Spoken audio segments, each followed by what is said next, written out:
You caved. Caved is what I hear. All right, good. Well, then you also have to come up and be our guest speaker. That's how it works. And then you have to.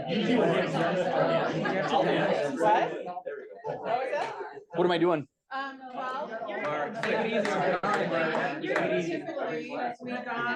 we gone the meeting in. I can do that. So Don't kill it. Mark might demonstrate his door knocking technique using the gong. Yeah.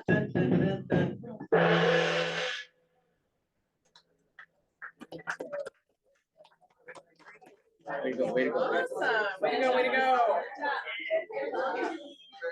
Traditionally, that quiets the room, but you brought so much energy. There was no good. You guys, if you don't know this about Mark Smith, he is an ALC member, tried and true. He's been on that for forever. He's built his business through door knocking. He pours into this group on the regular. So if you were in productivity last night and you got a bingo card and door knocking is one of the squares that you want to attempt, but you have no idea how to do it, he's your guy. So talk to him and let's get you a bingo, right? And if you don't know what I'm talking about, talk to Zach, James, Aletha, Tina, or I after the meeting for your bingo card, okay? In productivity, good? Oh, so good. Thank you for your playlist and gonging us in. All right, you guys, we're gonna, as always, we start with our mission, vision, values. What do you think that I'm gonna say this morning? Think about this week, all the things that are coming up this week. What are we highlighting? Awards. Oh, awards. Awards, you guys. I can't wait. Thursday, February 22nd. Who all has yet to RSVP just because they forgot? I actually mean, I haven't yet. I will be there. I think it's a given. I will be there. I would love to see all of you there. You guys, last year was a year of growth and change and development. And the opportunity to celebrate all of you just lights up my world. And it's all about me, you guys. So come on, let's celebrate you. On Thursday in the afternoon, we've got a ton of food. We've got some sugar, as I understand it. And we have a lot of camaraderie and fun. So please join us for awards. All right. Also, Kaylee joined us and she was here. And then I think she's downstairs getting a fob. So if you see Kaylee wandering around, she can now get into the building anytime. Welcome her to our Keller Williams Milwaukee Southwest family. And we're gonna roll right into compliance because we've got some detailed information that Tony is really excited about. So Yeah. here we go. I want to say, if you guys were at Scripps this morning with Lynn, this is going to be a bit of a repeat, but it's important enough that we're going to talk about it again with everybody.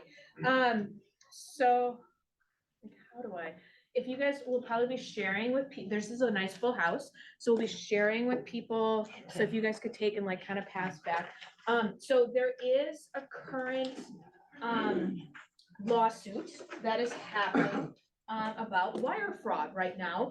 And so if you were at Scripps, you know what I'm talking about already, but this is a big deal for the people who lost money, a big deal for the brokerage that's being brought into this lawsuit. So we're going to talk about this just to make sure that this could be any of us that's, you know, in this situation. There was nothing malicious that happened with the agent or anything, the title company, there was no maliciousness, just a series of events that led to some buyers losing a lot of money. And so we just want to make sure that we can help minimize the risk of this happening to you guys. So as those are going around, so I'm actually gonna like read through some of this to you, so you don't have to, we'll summarize, we'll, you know, kind of have a couple spots. But as you are listening to this and reading through this, I'm gonna ask you to put yourself into the shoes of the different characters in this true story that's happening. And then a couple of, you know, questions that we'll discuss afterwards. So we've got the players, Shirley and Thomas Pendergast. They are 86 and 85-year-old residents of Milwaukee. Thomas is in declining health. His diagnosis and symptoms of dementia. Remax has a buyer agency agreement with the Pendergasts. The realtor with Remax, whose name is not being shared here. Land Title Services was the title and escrow company in this situation. And then Wendy Smolik works at Land Title Services. JP Morgan Chase is the Pendergast's bank. Northwestern Bank received $259,217.31 from the Pendergasts. And then there's Jane Doe, who is the unknown person who opened a bank account at Northwestern Bank. So this is a real court case. The events that happened here sometime before June 7th, 2022. Northwestern Bank opened a bank account for Jane Doe under the name of Land Closing Services. Allegations that Northwestern Bank did not check Jane Doe's identity, did not establish that Jane Doe was who she said she was, and determine whether she was authorized to act on account of Land Closing Services and setting up an account. January 30th, 2022, the Pendergast signed a buyer agency agreement with RE/MAX. April 14th, they submitted a $265,000 offer on a condo. The realtor had previously come to the house to go over paperwork. For reasons unknown to the Pendergasts at the last moment, the realtor changed her mind and hastily explained the documents in a 20-minute phone call, causing Shirley to sign by DocuSign, something that she was not used to. The entire process was rushed at the realtor's insistence due to the need to get the offer submitted. I know I've been in that situation where it's like, hey, we need to have an offer in by noon. I know normally, I come over to your house, but we have this offer that needs, so this is from the buyer's perspective, probably something big deal, but like we know in our world, that's something that happens. The offer shows the buyer's recipient for delivery as the realtor, also pretty normal. April 28th, Land Title Services sent title documents for the closing and shared those with those on the email, only the real estate agents, that Wendy Smolik would be the closing officer for agents to contact. This email was never forwarded to or communicated to the Pendergasts. After April 28th, Shirley contacted the realtor for an estimate of total cash needed for closing, already indicating that the sale would be made in cash. The realtor stated that she would check with Land Closing Services for an estimate. Then on May 9th, the realtor provided a closing estimate to Shirley via email. June 1st, the realtor emailed Shirley regarding scheduling a time for closing to take place on June 15th. The realtor agreed to check with the closing agency and shortly thereafter confirmed the time, stating we will have to figure out from the title company how they will want the funds. They may want a wire and possibly a cashier's check. We'll get it figured out once we get the final closing statement with numbers on it. The realtor did not at that time warn Shirley about any safety protocols for delivering the money via wire. On June 7th, this email went out to Shirley at 7:48 a.m. It's a fun one to read. Good morning, Thomas and Shirley. I spoke with the escrow officer, Wendy Smolik, this morning, and she explained to me that all funds from their clients are mandatory to be wired into their designated account prior to closing due to delay of closing funds they are experiencing with their designated account. And if there is an overpayment or cancellation of contract, a check will be given back to you in the exact amount. She will email you concerning the closing funds today. If you have any questions, kindly get back to me via email, as I will have limited access to my phone today. I have a closing meeting and inspection with 2 homes showing today. Have a nice day. 2 homes showing. 2 homes. And then a little bit later, this email went out to Shirley from Wendy Smolik. With good morning and congratulations on your upcoming closing. If in keeping with making sure everyone stays safe as possible during COVID, this was in 2022, we are asking that just the buyers and signers be present for the closing. Please wear masks for safety. Also, this is to inform you that we're experiencing a late reflection of wired closing funds in our designated bank account due to the pandemic. Our new policy is closing funds exceeding $7,500 should be wired as soon as possible to avoid delay in closing and to enhance a smooth transaction. Kindly advise if you can wire balance closing funds today or tomorrow so that we can provide our updated wire instructions and the closing figures. Please note a check will be given back in the exact amount if there's a contract cancellation or an overpayment for any unforeseen reason. Thank you. And then at 2 o'clock, a person identifying herself as Wendy called Shirley and gave the instructions to send funds ASAP to Northwestern Bank in Dilworth, Minnesota. And she followed up with another call at 2:18. At 2:46, Shirley replied to the person identifying herself as Wendy that she had not received attachments. Then 3 minutes later, Shirley received all wire transfer instruction details and the dollar amount. 2:55, Shirley replied to Wendy, thanking her for that info. 4:45 p.m. that day, Shirley went to Chase Bank with written instructions given to her by Wendy, asking for a banker to review the info from Wendy. Shirley thought something seemed off with 2 different banks, receiving bank branch addresses listed in Minnesota, but Chase assured her it was fine. And then at 4:52, they initiated the transfer. 5:08, Shirley emailed Wendy and the real realtor that the wire transfer was sent. At 6:09, she emailed again, and then at 7:58 PM, the realtor emailed Shirley saying, wow, that was fast. Did the title company give you a routing number? Have they confirmed the transfer went through? I will call tomorrow to confirm. Thank you for letting me know. And then share some photos and conversation about her new puppy. 9:43, Shirley gave the routing number to the realtor via email. And then at 9:46, the realtor emailed Shirley stating, I was just concerned that it went to the right place. June 10th, Wendy Smolik, the real Wendy Smolik at Land Closing emailed the realtor saying that Shirley should call Wendy on June 13th to get wire instructions. And then the realtor emailed back saying, I believe the funds have already been wired and confirmed. If this is not the case, let me know. That was Friday. And then by Monday, the parties realized that the Pendergast's money was wired to someone other than the intended recipient in a scheme perpetrated by someone posing as Wendy. So they lost the money, that they're not buying the condo.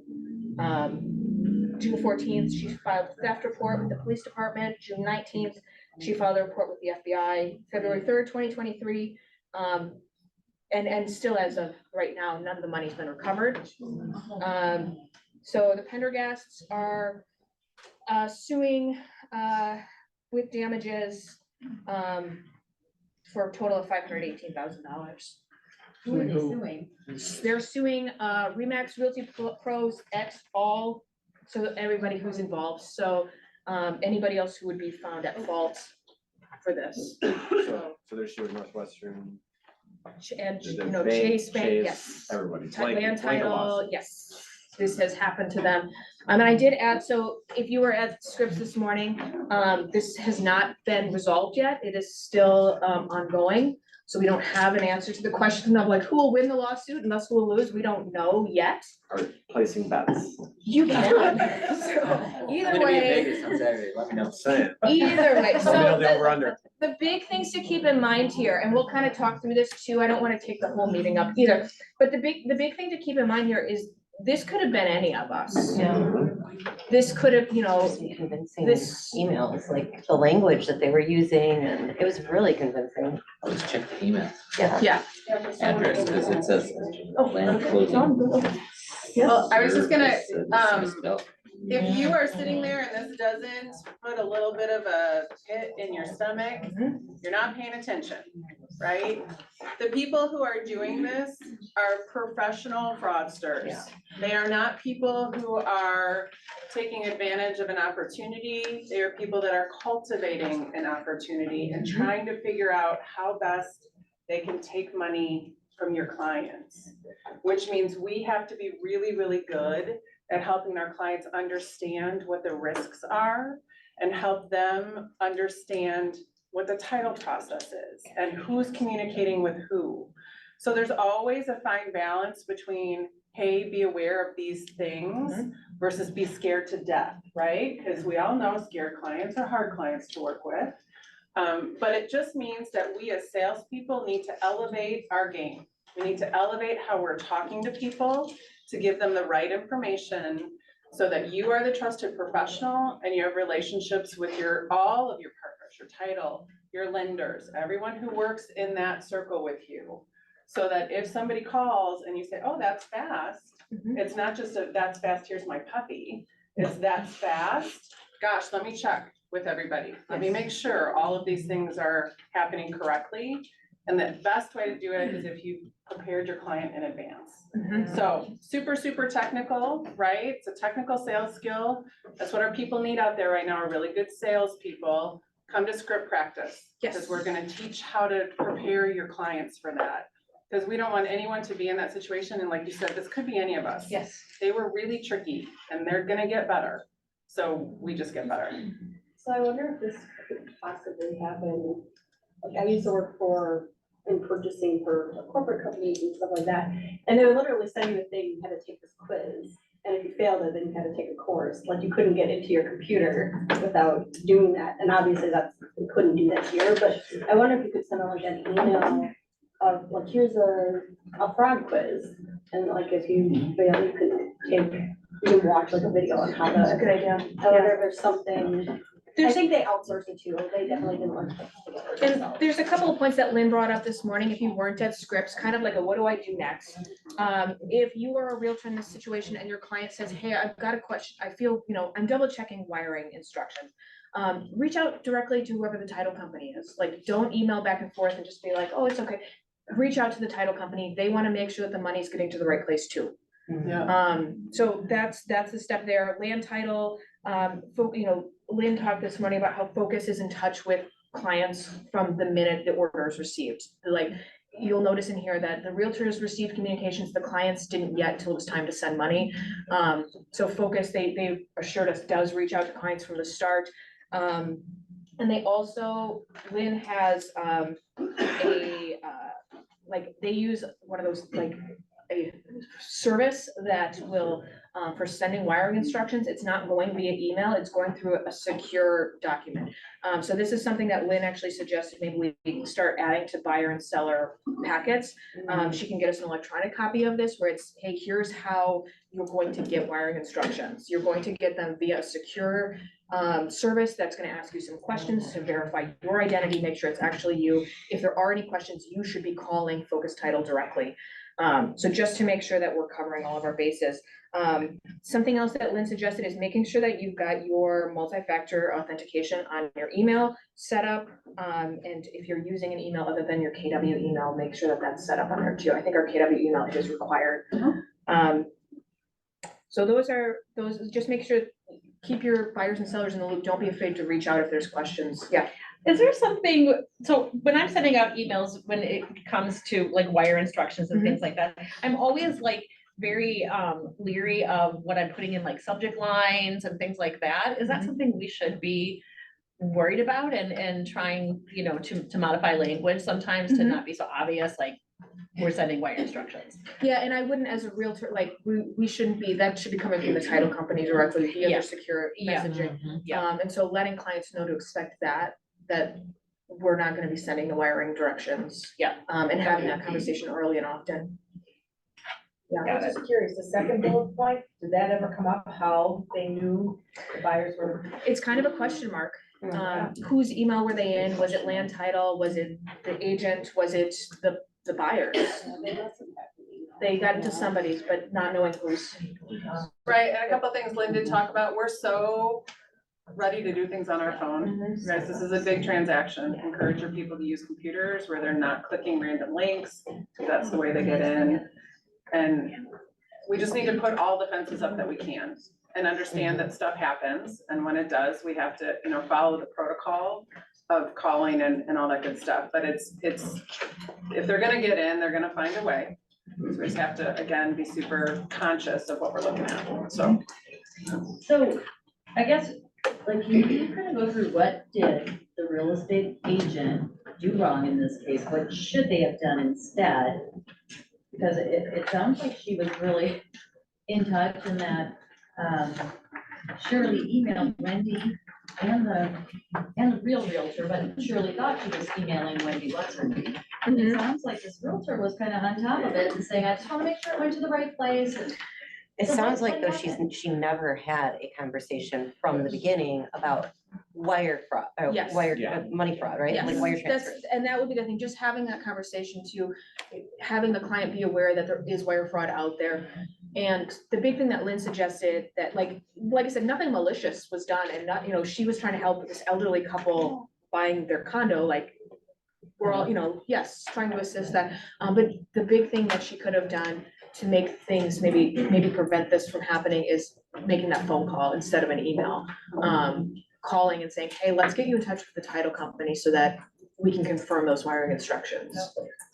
Yeah, I mean, if it's people who are not dependent on technology, and maybe don't use it very often, don't push it on them, ever. Yeah. If you go to their house and you get them signed. Yep. And or if you're gonna rush it through, make sure that they understand why you're doing it. Yep. Also, quick rule of thumb, you shouldn't send money anywhere you don't know where it's going unless you verify it over a phone call. Yes. But she did. After the fact, but like. No, she No. called before. she So talked, Amber she told thought, her. yeah, yes. Yeah.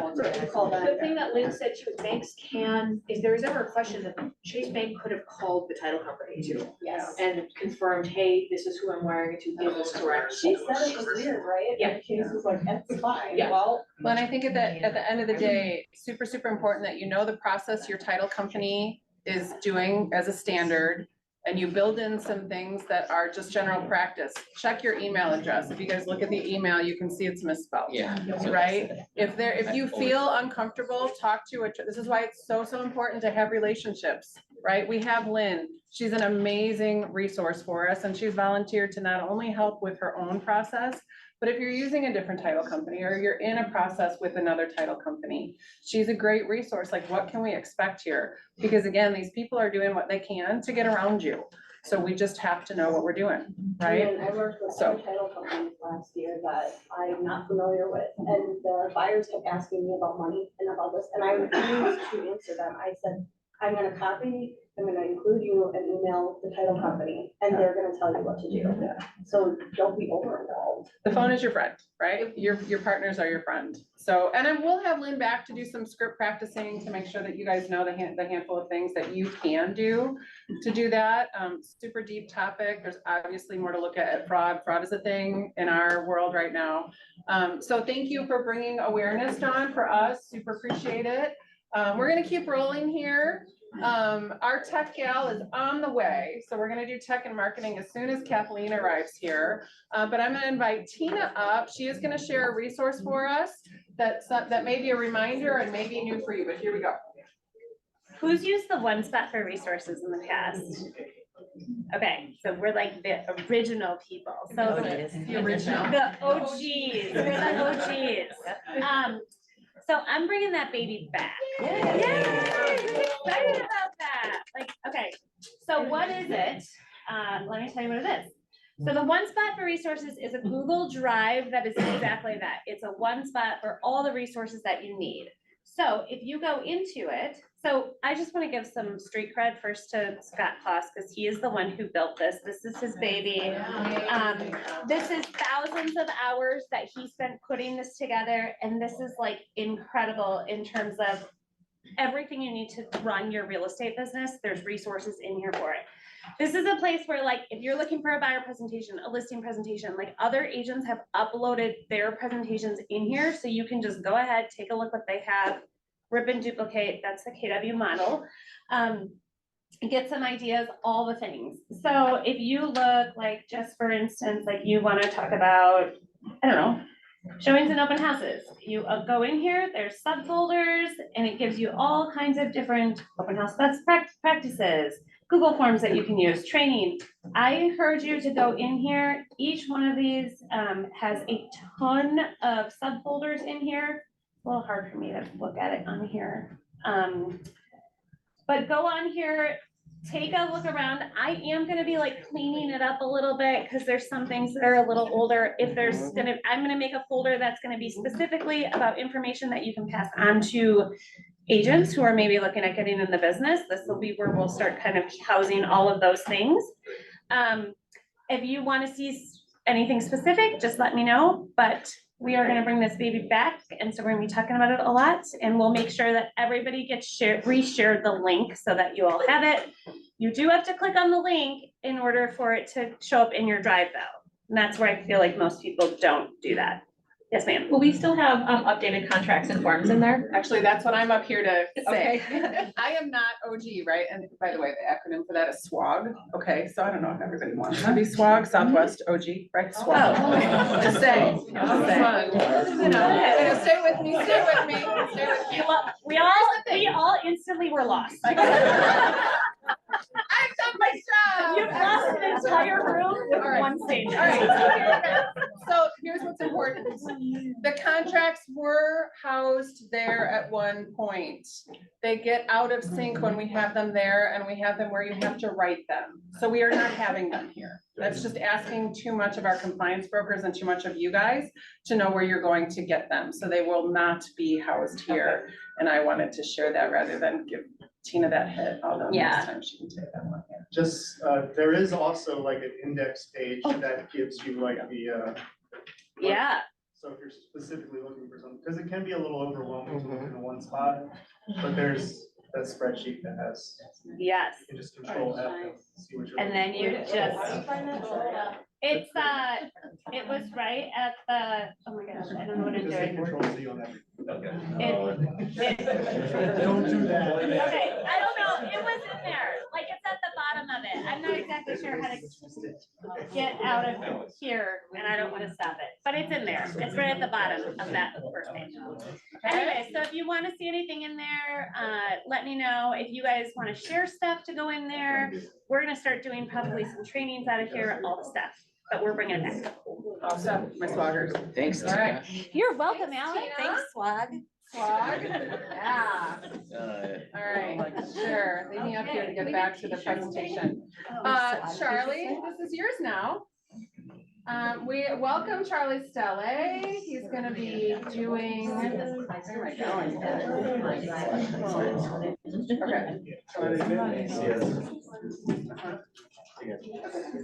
Nobody knows how to get out of There there. we go. Charlie does. Oh, okay. Yeah, Charlie does. Perfect.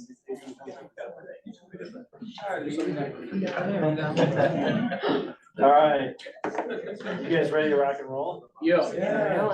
Love it. All right, so a couple things to just point out.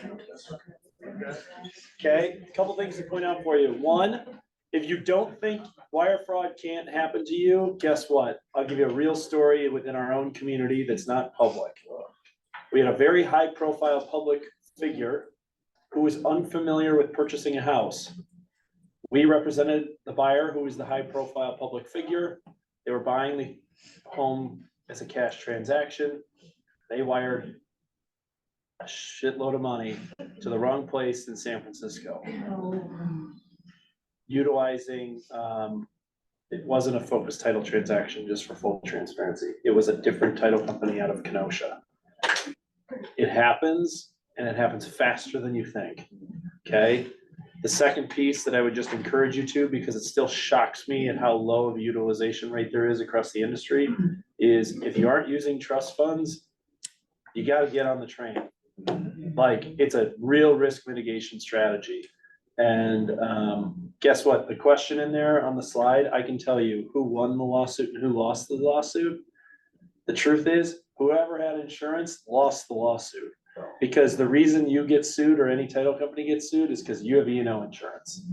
And they know that anybody else in the transaction doesn't have enough means that's worthy of suing. So they always sue for insurance. That's the truth. I just thought I'd give a little more context to that. It brings a little gravity to the situation because it's real. So having said that, I have some market insights for you, and I'm gonna geek out a little bit on numbers and data to help you tell a story. Here's what I tell you. In the fall, like November, December, I mean, really more winter, I came in towards the end of the year and I gave you a predictive like, hey, I think this is what's gonna happen in 2024. And my foreshadow to that is in the first 6 weeks of the year is, I think it's coming to fruition. I'll help you understand why that is, but there are some catch points in the data that you need to be paying attention to, especially listing agents. Okay, and we'll talk through that. Obviously, if you have questions, feel free to pepper me or whatever you got. Cool?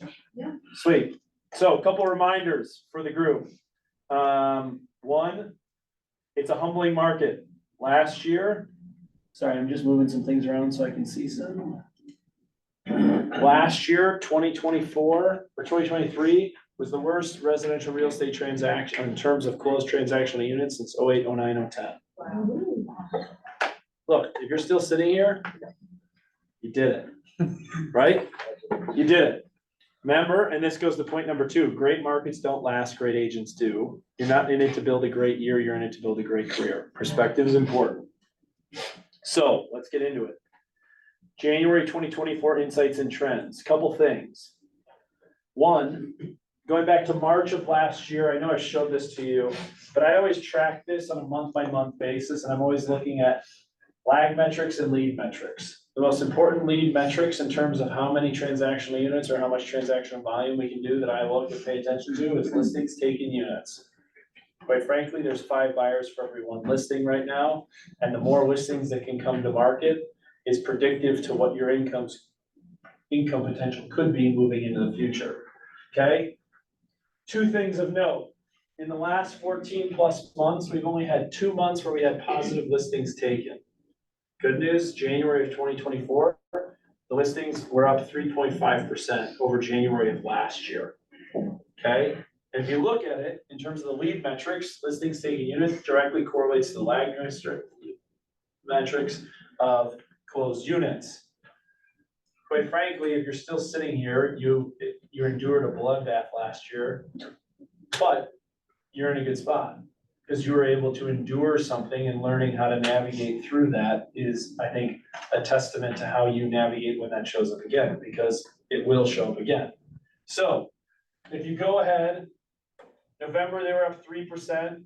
And then if you look at how it correlates to the closed units, it went from down 20, down 22 to down 5, down 5, down 12 plus 1. It's the first time we had a positive closed units in over 24 months on a year-over-year basis. So 1 month is an anomaly, 2 months is a trend, but in the first early part of this year, seeing closed units up 1%, and I think that's directly correlative to having positive listings taking units in November. Knowing that listings taking units were positive in January should mean what for February, March, and April?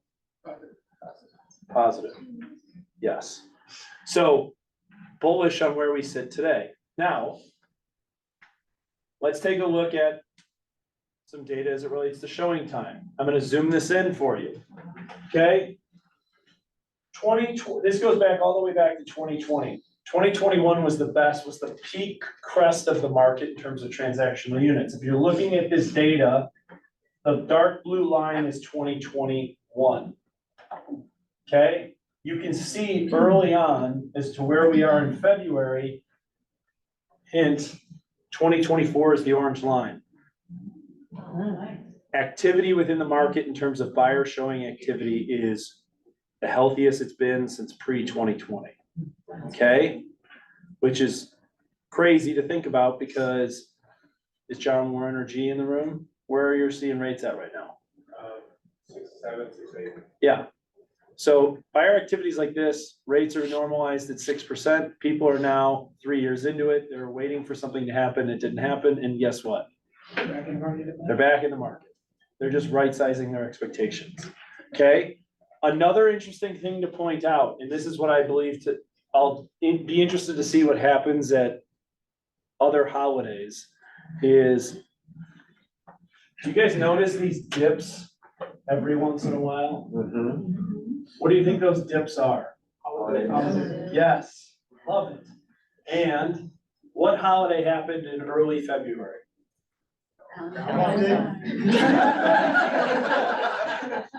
Earlier in February. The Super Bowl. Yes. Interesting thing to note. Historically, on a seasonal basis, we saw a dip in buyer activity the weekend of the Super Bowl. Yeah. This year we didn't. Where I'll be interested to see as to where this goes next in March and April timeframe, depending on the year, this is Easter. And 2020, forget about it, just throw it out. Do we continue to see these trends over the holiday weekend? Easter, I think, is probably not the right one to look at because of the amount of people that leave this market for spring break. But the fact that there wasn't a dip during the Super Bowl weekend tells me that there is a lot of pent-up demand, right? And part of it is there was more listings on the market this year than there had historically been. So there's been this kind of like pressure release valve. Okay, now looking at units going under contract. In the month of January, there were 1,200 units that went under contract. It was down 2% versus prior year. Now, that's a plus or minus margin of error. It's only 25 units. It could be slightly down, it could be slightly up because these are units that went under contract. Like, to me, that's really, really good. Now, as we go into this presentation, just remember the number 1,200. Okay, that's units that went under contract. Next, sales absorption rate. This is the percentage of inventory that goes under contract. I never expect you to bring this detail of data to your clients. I share this with you, 1, so that you know I'm not bullshitting you. 2, because I'm trying to help you understand the indicators of demand. Okay, and where we see sales absorption rates, the percentage of inventory that go under contract, the fact that it is relatively flat means that clients are operating within the environment they're used to operating in, and things have just kind of normalized based on where the market is, okay? If this were to dip dramatically, two things would have happened. Demand would have softened and inventory would have skyrocketed. It's the reason why I pay attention to sales absorption rates, is to make sure that seasonally it's following the trends of before, because as soon as this starts getting really out of line with where we've been, it's the first indicator I'm gonna tell you that the market's dramatically shifting. But that's not the case. I'm just giving you context as to why I show it. Average days on market, okay? This is something you're gonna wanna pay attention to. In January, the average days on market was 47 days. That was 20% slower than last year, okay? And I have a theory to that. It's also the first time, if you look at seasonal trends within a given year, typically, days on market they peak in December, and they start going down January, February, March, April, May, June, July. This was the first time in over 2 years where days on market went up. I have a theory on that. Just stick with me and I'll help you understand it once I get through all the data. Now, months of supply inventory, again, another thing similar to sales absorption, whereas if we start to see peaks or valleys within this data on a seasonal trend, that's telling us something's gonna happen. This is basically telling us market's operating with what it's been. Okay, now, new inventory units. There were 1,611 units that that came to the market. It was up 3.5% versus last year. Reminder, it's only the second time we've had, this says first time, I was wrong. It was the second time we've had new inventory surpass the year before in the last 12 months. It's a positive development in terms of the tide rising. Now, I asked you to remember a number early on when we talked about 1,200. What's the delta between new units coming to the market and units going under contract? I don't have my glasses. 400. I can hear. 400. So what does that mean? There are 400 more units that came. Total inventory is going up. At the same time, we're knowing that what? Buyer activity is going bonkers.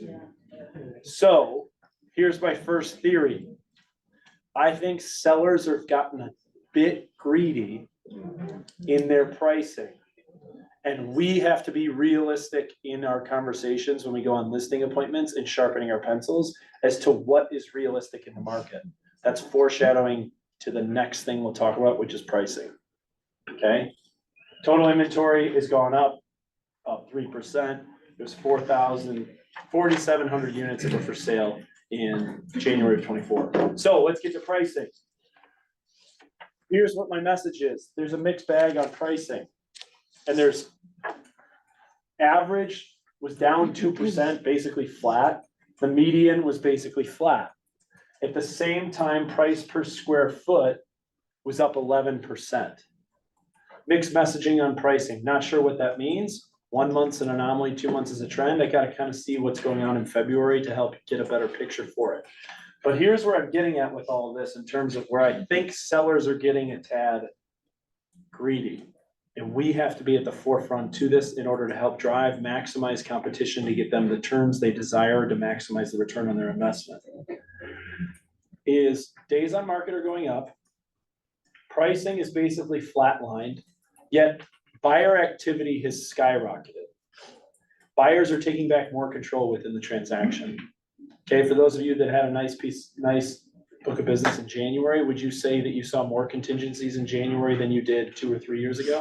Yep. Right? So what does that tell you? Buyers are taking, even though there's a shortage of inventory for what the demand has, buyers are taking back control of the narrative. And I think personally, my hypothesis is sellers have gotten a bit greedy. And it's our job to right-size expectations to make sure that we're shepherding them through the process to maximizing competition, to maximize the return on their investment. Does that make sense? Yeah. You're seeing it because the data is telling you that, despite the fact that all the demand metrics are telling you there's nothing wrong with demand, right? So here's my market of the moment, kind of grocery store script, what you should be paying attention to as we synthesize and boil all that data down. Buyer activity, insights. There's definitely pent up demand with lowering of rates, and we've seen a pop of buyer showing activity the first 6 weeks of the year. Early results, all the buyer activity in the market is outpacing any year since 2020. Okay, that's true. And you should be telling these facts to your sellers as well to help them understand. It's not a market problem, quite frankly. Again, my opinion, I think it's a seller problem. If days on market are going up and pricing is flatlining, it's because sellers are going to market with outsized expectations of what the market can bear. Okay? Seller activity insights.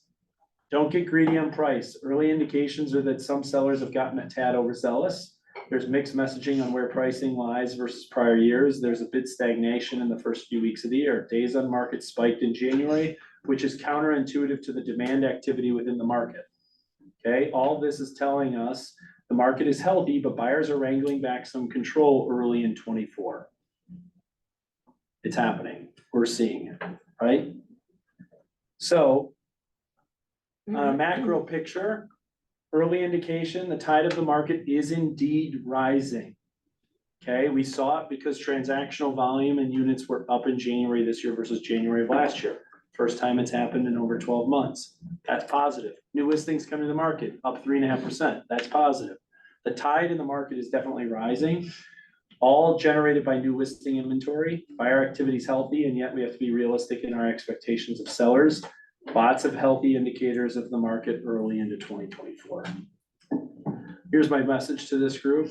If you survived what we went through last spring and you're still sitting here and now the tide is starting to rise, what you get out of the market and how much the tide rises is directly correlative to what you put into the market, right? And so I've said this many times before, the message doesn't really change. You gotta be a hunter, not a gatherer, because you can hunt a lot of really good business as the tide starts to rise and take up more than your fair share of market. You gotta amplify the intensity and frequency of your messaging. You gotta 2x your database, 3x your activities. And as the market rises and you do those things, you will win. Otherwise, you will get what you've always gotten. Make sense? Grand scheme of things in the macro market, I think it's very healthy. I think the demand side is very healthy. I think we have to level set with sellers a little bit. It'll be interesting to see what February's data polls in terms of days on market and pricing. Those are the two things I'll be paying attention to based on what January told us. But the fact that transactional units are going up as new listings are going up means, you know, early indications we're in a good spot. Questions? No? This is usually a very like, yeah, Mr. Smith. Outside of the real estate market, as far as that's concerned, I think something we've realized is that rents are also coming up in price, like they're increasing a lot more than they were, and I think they're starting to really hit with inflation. I think a lot of people are seeing that their rental dollars they're going up, they have to pay a lot more. So I did a post about somebody who, let's say average rent's $1,500. If they stay in that apartment for 5 years and it only goes up by 3.5% for those 5 years, they're paying $90,000 in rent in 5 years. So it's a really good argument to go to those people and say, don't sit in an apartment, go find a house. Like, shield yourself from all this inflation. So I'll give you another real thing that's gonna happen in the market. And it won't really impact our industry as much of like swiping it as it will of getting more buyers into it, exactly to your point. Is I was reading a Wall Street Journal article last weekend that talked about commercial loans coming due. Something, and I can't remember the exact percentage, but it was an abnormally high percentage of commercial loans that will mature in 2024.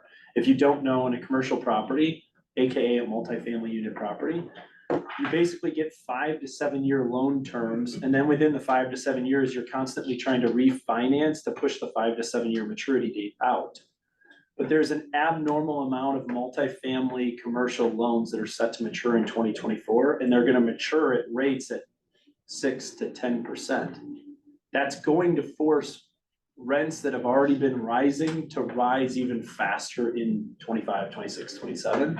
And basically the article was talking about how there's gonna be a real crisis in terms of affordability within the rental market, which which I took as a positive sign for our industry in terms of generating more demand. Locally, how does this live and look? If you read the Business Journal last week, the Ascent Tower, which is the largest timber structure in downtown Milwaukee, it's an apartment building. Through a hope and a prayer, they were able to refinance their financing on that building. New Land Development, who developed that building, refinanced it ahead of the maturity date, which it was able to lock in their rent pro formas for the future. You're gonna start, as you start hearing some of these things and paying attention to either the Business Journal or the Wall Street Journal or some of these things, it will help you understand in Milwaukee where the rental market's gonna go, which, how do you set yourself up to take advantage of what I think to be opportunity in the future of more people coming into the buyer pool? That was a really, quite frankly, a really geeky, nerdy conversation of things I read on the weekend, but I'm trying to help you understand of where my brain's at to help educate you as to what's going on, to help you guys get ahead of it. Make sense? Anything else? Yes, Dawn. Thought about the, price per square foot going up, and I'm just wondering, could that be potentially because, overall, pricing is about stagnant, within the margin of error? Could it be potentially that, those first-time buyer size houses are maybe appreciating faster than, the bigger houses, where I think that's where we're seeing a lot of the competition is in $1,000 houses, those seem to be going up much faster than the bigger, and I'm wondering if that could potentially account for that? I haven't looked into the data deep enough, because we're only 1 month into the year. You gotta remember this too, 72% of the inventory, the housing stock in Milwaukee is less than 350,000. And yet, when you have a $5 million property that sells, it can out-skew the data.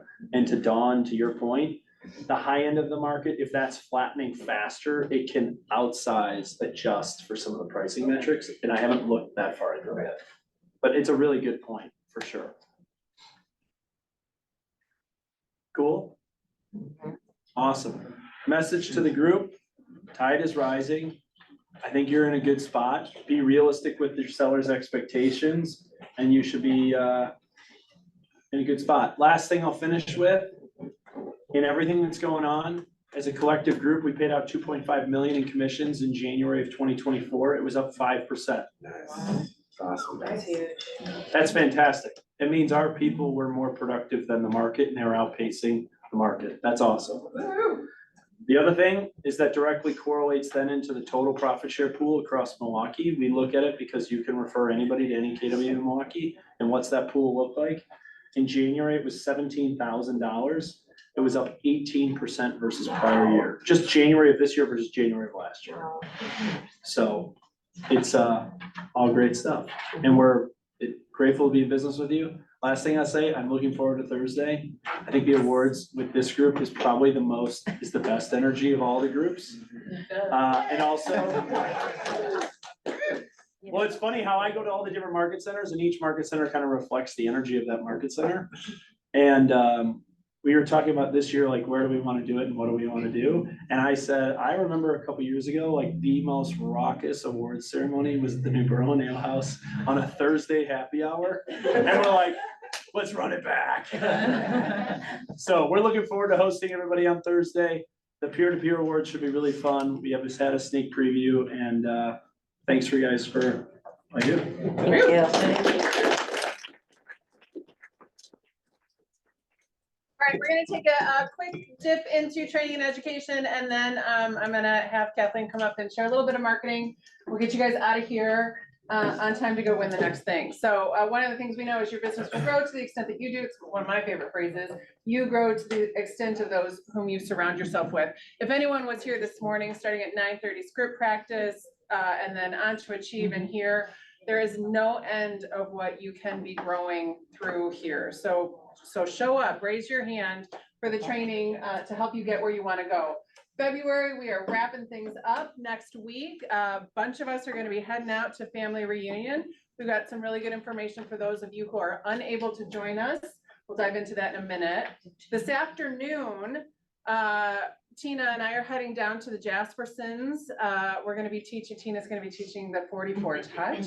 So if you haven't had a chance to put that together for yourself, or you just want a little bit more information on it, that's happening a little bit later today, 2:30. And then also our monthly mastermind on finances. Kinetic Wealth is coming to a theater near you, 2/21. That's tomorrow, right? Tomorrow, right here. Mastermind. Okay, come learn all about the investing opportunities.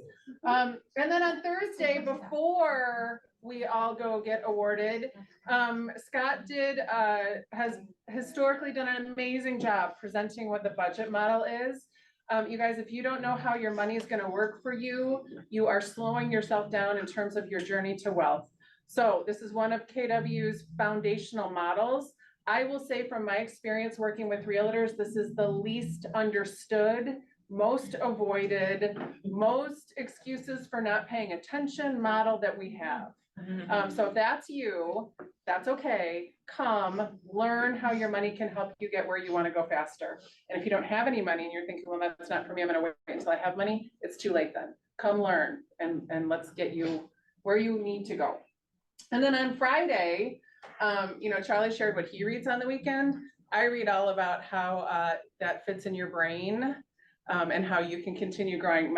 Tina and I have lots of conversations on mindset. So if that's your jam, come for that. I have a special guest teacher in the afternoon for that. Our own Sharice is going to be joining us and share a little bit about her wealth journey too. So Quantum Leap, you guys, is foundational for you in terms of development. Clients, family members, whoever you would like to understand the journey you could potentially be on in KW, that's a great training for them. And you, Friday at 9 o'clock, we'll be here. Okay, and then next Tuesday, because we will be in family reunion, we are going to be bringing some of that here for a watch party. So your leadership team has done an amazing job of organizing lunches for you because a lot of these are over lunch. Monday on 2/26, there are going to be 2 breakout sessions, one that starts at 11 and the other that starts at 12:45. Tuesday morning, Gary Keller is going to be delivering the vision speech and state of the company. The guy that's standing right next to Gary Keller is our new CEO. His name is Mark Willis. So he has been KW in the past. He's coming back and he's got some insights into the direction that the company is going. So I'd strongly encourage you to join us for that. It's from 10 to 1:30. And then y'all may recognize the face right underneath that. That's Mr. Jeff Glover. We are Glover lovers here. And he will be doing a presentation, craft a listing presentation that proves your worth. So it's a great opportunity for you to dive in on that. And then Wednesday morning, Mo Anderson and Mark King will be delivering the inspirational morning for us at 11 o'clock. And then in the afternoon, 12:30, Timely Conversations that Convert More Leads with Phil Jones. So Phil Jones is the guy who wrote the Exactly What to Say book, and he spends a ton of time with realtors. He was our keynote speaker back at Mega Camp. He's a super engaging presenter. And if you can't be in the room, be on the watch party because you'll get a ton out of it and it will change your business. Okay, that's what we've got. That'll be right up here for all of those sessions. And then we have an opportunity for Rainmakers on March 11th at 3 o'clock, Opportunity Knocks. So if you're looking to grow your team, all of our Rainmakers will be there. Consider it like career night, info night, speed dating kind of opportunity. If you're considering what it might be to be on a team, this is a great opportunity to come in and understand what that looks like, interview with different Rainmakers. And for my Rainmakers in the room, you have the opportunity to personalize your marketing for this event and send it out to your sphere so that people know you're hiring. And you can invite people outside of KW to this event. It's completely open. Okay? Okay, serving committee. Yes, can I have a minute? Great, Come on. thank you so much. Thank you, thank you. Oh, I'm stuck. Stuck. Okay, all right, hi guys. So after you guys 2x your database and 3x your activities, guess what? You're gonna close on a lot of units. And with all those units, you're gonna have a lot of revenue. And that's where the serving committee comes in, right? So, we have something special coming up, and we're looking for donations. So, it's hosted by the Royal Family Kids, and every year they put 30 foster kids into camp. But the foster kids need supplies for camp, right? So, what we're gonna do is we're putting together a donation drive, and we're collecting various items. Every market center's items for the drive are gonna be a little different. And I hear we're in competition with a couple of the market centers. Don't tell anybody, but. Well, don't tell them, tell everybody you know here. but don't Yes, tell everybody here, don't tell them. So Milwaukee Southwest is looking for family-friendly bug spray. We're also looking for night lights, and we're also looking for notebooks. We would appreciate new items, not used items, as they cannot collect used items. So if you're doing spring cleaning and you find expired bug spray, please don't give it to us, just throw it away, just throw it out. Like plug-in night lights? Yeah, just like plug-in like outlets, for the outlets. Campings and cabins, I take it, not on a tent somewhere and. They will be in cabins, Okay, all correct, right. yes, great question though, Well, yeah. I was just curious, because, right, the summer camp I went to, there were no night lights, I'm sorry. Put in the dark. A little different this time around, there will be electricity, no offense, so please provide your plug-in night lights. And if you just find yourself in a busy season and you don't have time to maybe order supplies or run around and get supplies, there's a QR code as well, and we will also take monetary donations that will be donated to the cause so that they can take that money and then they can buy supplies with it as needed for the kids. So we're looking to sponsor 30 kids this year. And if you have any additional questions, you can please feel free to reach out to me or anybody on the serving committee. In this market center, we have Abigail Jacqua and Catherine Gorel, and I don't see either of them in the room today, but and across any of the market centers, just anybody on the serving committee can help you. But we're gonna start the drive, I believe, next month. So yeah, we look forward to meeting all the other market centers. Yes. And if you have any questions, please let me know. I'm not competitive at all. No, I'm not. Okay, you guys, we are 2 minutes to 1. We're gonna wrap. So do you guys have any listings that are coming? Yes, what do you got? I have, if anybody lives in Berlin and has a client that got, cold when the power was off, I have a new listing that has a whole house generator. That's nice, anyway. I don't even live in New Berlin. That's interesting to me. I got very cold. Cool, very nice. Fenced in yard, beautiful house, all wood floors. It's in the High Grove subdivision. It's beautiful. 850. Is it on the market yet? No. Oh, okay, when is it in? What we can run to get the fire. Congrats on your listing, Amy. That's great. That's great. Okay. Okay, nice. What else, you guys? What are you bringing? What do you got? Yeah. This, I didn't get it on the list yet, but it could potentially be a one party. It's in Wauwatosa. It's a bungalow, 3-bedroom, 2-bath, finished basement. There is not a garage, but there is a driveway. You could probably put up a 1-car or maybe a 2-car tandem if you wanted to. 375-ish, we're thinking. They're getting it ready. They're, playing the cleanup game. Mrs. is on a business trip and Mr.'s like, let's get it going. And so I told him I would put the word out, so see me if you have that, and then I will give you a heads up, I have a really awesome condo in West Allis coming up, I wanna say March 7th. It's a townhome, 2-bedroom, 1.5 bath, it has its own private basement, it has an attached 1-car garage. It's a condo development that rarely has sales in it, quiet, on a court. Really great, and that'll be 175-ish. Congrats. Great. Anything else? All right, team, you are released to the wilds, only with your promise that I will see you Thursday in the afternoon. I look forward to celebrating all of you. Have a great afternoon. Yeah, and not until after our party. You're coming to our party today.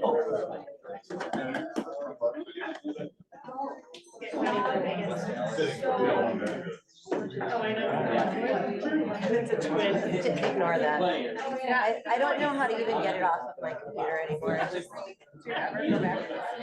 No, never. It's like a very confusing form. Hi. Hi, how are you? Jordy Nelson, the driver, like, yeah, they're together, like bumping chests with smiles and autographed by both